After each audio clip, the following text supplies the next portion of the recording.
Good evening and welcome to another exciting night of Swamp Bats baseball here at Alumni Field in Keene, New Hampshire. I'm Mark Schwartz, joined alongside me today, as always, Mike Morjesi. Tonight, the Swamp Bats play against the North Adams Steeplecats in the second of a back-to-back series here at Alumni Field. The Swamp Bats took the first game against North Adams last night, 5-2, in a very exciting but low-hitting game between these two teams. It's the fourth time that they've played against each other this year. So far, the season series in favor of the Swamp Bats 2-1. And after last night's game, a game in which the Swamp Bats only got 2 hits, they were still able to come away with the win. They were able to come away with that victory. Only 2 hits on the scoreboard. They were able to get a lot of base runners out there. They were able to get in the clutch moments. Jared Moss with that 3-run home run.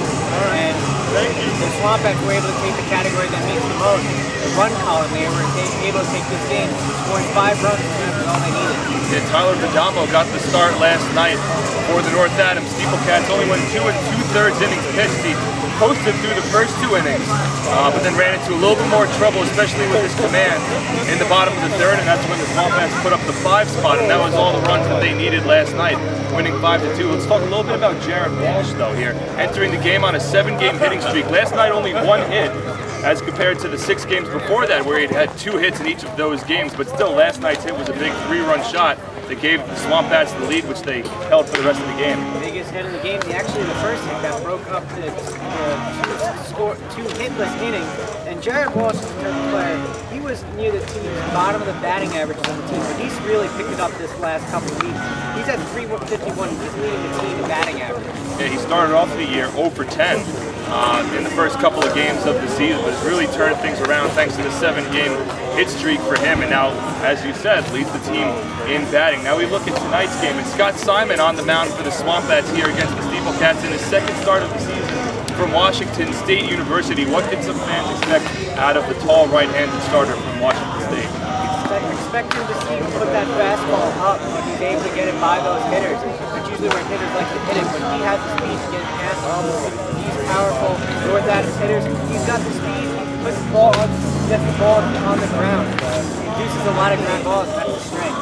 Well, last night, the Swamp Bats got a nice start out of Artie Lewicki from the University of Virginia, his best start of the season, where he got 7 strikeouts and only gave up 2 runs, one of which was earned in 6 innings pitched. So strong pitching last night for the Swamp Bats. They hope to see strong pitching again tonight, this time from Simon. So now, as always, prediction time here. Swamp Bats took last night's game 5-2. What are you calling tonight? Well, I was close to predicting yesterday. I was right. It did call the Swamp Bats victory.